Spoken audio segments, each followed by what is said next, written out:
Hello students, welcome to A B classes. आज का subject है thermal engineering and gas dynamics और आज हम लोग इस सब्जेक्ट में समझेंगे कंडेंसर में एयर लीकेज के कौन कौन से सोर्सेस हो सकते हैं और इनका कंडेंसर पर क्या इफेक्ट पड़ता है। एक इंपॉर्टेंट टॉपिक है, एग्जाम में कई बार पूछा जा चुका है और आगे भी पूछा जा सकता है। समझने के लिए वीडियो पूरा देखें और जो मैं समझाता हूं उसको ध्यान से सुने, समझ में जरूर आएगा। चलते हैं, स्टार्ट करते हैं। तो सबसे पहले हम लोग समझेंगे यहां पर कंडेंसर के अंदर जो एयर लीकेज के सोर्सेस होते हैं वह कौन कौन से हो सकते हैं। वैसे मैंने आप लोगों की सहूलियत के लिए यहां पर हिंदी इंग्लिश में सभी सोर्सेस और उनके इफेक्ट लिख रखे हैं। वन बाय वन हम लोग यहां पर इनको समझेंगे। इसका जो लिखने का पर्पज है, बहुत सारे स्टूडेंटों को जो भी मैं समझाता हूं वह समझ में आ जाता है, फिर भी लिखने में प्रॉब्लम होती है। तो ऐसे सभी स्टूडेंट यहां पर इसको देखकर भी पढ़ सकते हैं और जो मैं समझा देता हूं उससे और यहां से पढ़ने के बाद जो दोनों का कॉम्बिनेशन है उससे आपको बहुत अच्छे से समझ में आ जाता है और सारे डाउट क्लियर हो जाते हैं। तो चलते सबसे पहले सोर्स को समझते हैं जो यहां पर मैंने लिख रखा है। तो जो पहला सोर्स होता है, जो कंडेंसर के अंदर ज्वाइंट होते हैं, जो कंडेंसर के अंदर ज्वाइंट होते हैं वहां से एयर लीकेज के चांस रहते हैं। वहां से क्या रहते हैं? एयर लीकेज के चांस रहते हैं। कहां पर? कंडेंसर में जो ज्वाइंट होते हैं वहां से। अब ज्वाइंट पर होता क्या? ज्वाइंट जो भी ज्वाइंट जब बनाए जाते हैं तो वहां पर जो भी कारीगर लोग बनाते हैं, जो भी कंडेंसर को बनाने वाला बनाता है, तो वहां पर उनकी गलती से हो सकता है या मटेरियल की वजह से भी हो सकता है। लेकिन यहां पर लीकेज के चांस कब बनते हैं? जब जो इंटरनल प्रेशर है, जो कंडेंसर के ज्वाइंट के अंदर, ज्वाइंट पर प्रेशर है कह सकते हैं, जो अंदर से जो प्रेशर होता है वह एटमॉस्फेरिक प्रेशर से कम होने लगता है या कम हो जाता है। जो कंडेंसर के अंदर का इंटरनली प्रेशर है वह एटमॉस्फेरिक प्रेशर से कम हो जाता है, तब एयर लीकेज के चांस बनते हैं। तो पहला सोर्सेस क्या हो गया? ज्वाइंट की वजह से बनते हैं। और ज्वाइंट को ऐसे अचानक से कम नहीं किया जा सकता है, ना ही कोई ऐसा हमारे पास उपाय रहता कि उसको एकदम से हम ज्वाइंट चेंज कर दें। ये तो कारीगर की ही जो लोग ज्वाइंट बनाते हैं उन्हीं के ऊपर डिपेंड करता है कि कितने अच्छे ज्वाइंट बनाते हैं कि वहां से एयर का लीकेज बिल्कुल ना हो। तो पहला सोर्सेस हम लोग समझ चुके हैं। अब समझते हैं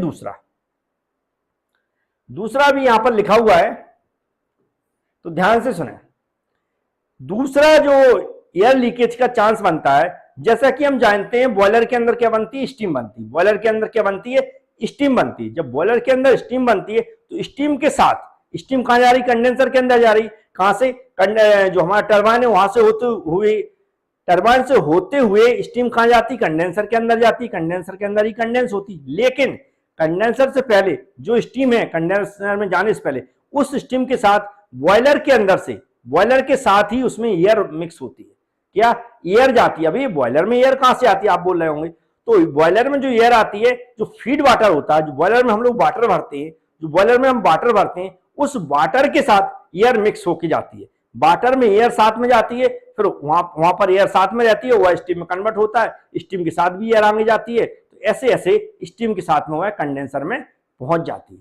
तो इसके जो उपाय हैं, हम कैसे डिजोल्व कर सकते हैं, कैसे रिजोल्व कर सकते हैं कि जो हमारा वाटर है उसके साथ एयर ना जाए, सिर्फ वही उपाय हो सकता है। तो यहां पर लिखा है, क्लियर मैं कई बार हट जाता हूं जिससे आप अच्छे से पढ़ सकें। तो यहां पर देख रहे हैं सेकंड सोर्स भी आप समझ चुके होंगे। अब थर्ड सोर्स यहां पर क्या लिखा? जेट कंडेंसर के मामले में, जेट कंडेंसर के मामले में जो इंजेक्शन पानी के साथ कुछ हवा भी आती है, इसमें से घोला जाता है। क्या कह रहा है?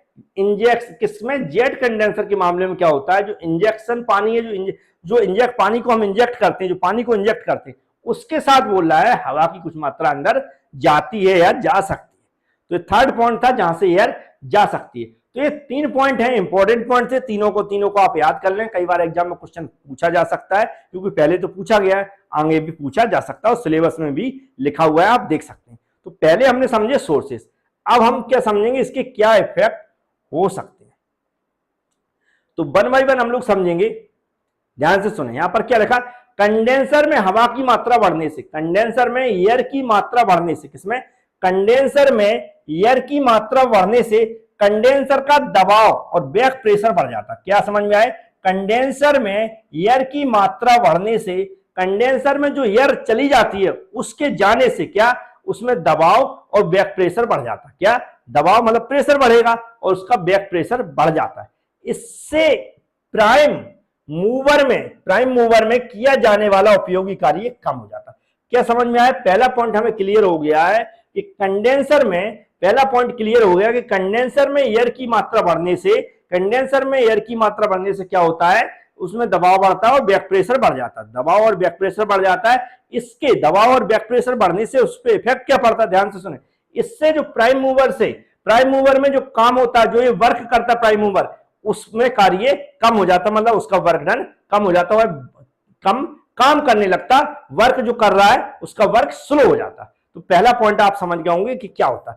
दूसरा पॉइंट भी ध्यान से सुने, हवा की मौजूदगी से, मतलब एयर की मौजूदगी एयर के जाने से कह सकते हैं भाप के आंशिक दबाव को भी कम करती है। जो हमारी स्टीम होती है उसकी आंशिक प्रेशर, इंटरनली प्रेशर बोल सकते हैं, या क्या बोल सकते हैं हम, आंशिक दबाव बोल सकते हैं, क्या बोल सकते हैं, पार्शियल प्रेशर बोल सकते हैं, पार्शियल प्रेशर उसको भी कम कर देती है। और इसलिए क्या होता है, भाप का जो हमारा सैचुरेशन टेम्परेचर, भाप का सैचुरेशन टेम्परेचर कम हो जाता है, भाप का सैचुरेशन टेम्परेचर कम हो जाता है। और सैचुरेशन टेम्परेचर की कम होने से भाप की बाष्पीकरण एंथैल्पी बढ़ जाती है, और इसलिए कंडेंसर में अधिकतम ठंडा पानी की आवश्यकता होती है। क्या कह रहा है, जो हमारी स्टीम है हवा की मौजूदगी, जो हवा की उसमें हमारी मात्रा होती है, हवा की मात्रा की मौजूदगी से क्या होता है, भाप का जो हमारा पार्शियल प्रेशर है वह क्या हो जाता है, कम हो जाता है। पार्शियल प्रेशर क्या हो जाता है, कम हो जाता है। पार्शियल प्रेशर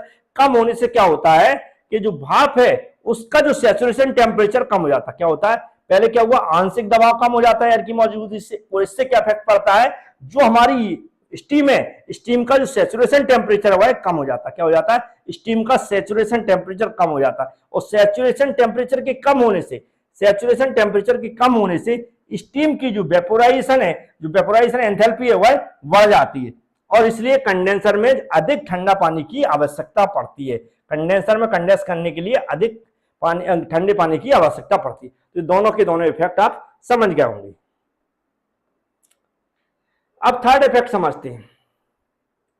थर्ड भी बड़ा इंपॉर्टेंट, नॉर्मली आप समझ जाएंगे। क्या कह रहा है, एयर की उपस्थिति से, एयर की एंट्री से, कह सकता है एयर की उपस्थिति से जो स्टीम है इसके जो कंडेंस होने की रेट है वह कम कर देती है। क्योंकि हम जानते हैं कंडेंसर का क्या फंक्शन है, स्टीम को कंडेंस करना। कंडेंसर का फंक्शन है स्टीम को कंडेंस करना, मतलब स्टीम को फिर से वाटर में कन्वर्ट करना। लेकिन एयर की मौजूदगी, मतलब एयर के प्रेजेंट से, एयर के अंदर जाने से, ये बोल रहा है कि क्या होता है, एयर के अंदर जाने से उसकी जो कंडेंस करने की मात्रा है वह कम हो जाती है। मतलब जितना कंडेंस करता है उसकी क्षमता कम हो जाती है, वह कम कंडेंस करना स्टार्ट कर देता है जब एयर उसमें मौजूद रहती है। ऐसा ही बोल रहा। देखो फिर क्या लगा, क्योंकि परिसारी जो शीतलन जल है का द्वारा ऊष्मा का जो निष्कर्षण है आंशिक रूप से भाप से और आंशिक रूप से वायु से होता है।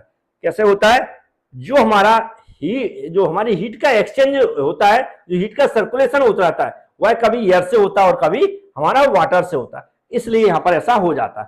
फिर नेक्स्ट पॉइंट क्या है, नेक्स्ट पॉइंट क्या कह रहा है, हवा निकालने के लिए एयर एक्सट्रैक्शन पंप की आवश्यकता होती है। क्या कह रहा है, एयर निकालने के लिए एक्सट्रैक्शन पंप की आवश्यकता होती है। लेकिन एयर एक्सट्रैक्शन सेक्शन को सुरक्षित करने के बाद भी कुछ मात्रा में भाप हवा के साथ बाहर निकल जाती है। भाप किसके साथ, हवा के साथ बाहर निकल जाती है, मतलब जो स्टीम है वह एयर के साथ बाहर निकल जाती है। इससे कंडेंसर की मात्रा कम हो जाती है। इससे क्या होता है, कंडेंसेट की मात्रा कम हो जाती है। किसकी, कंडेंसेट की मात्रा कम हो जाती है।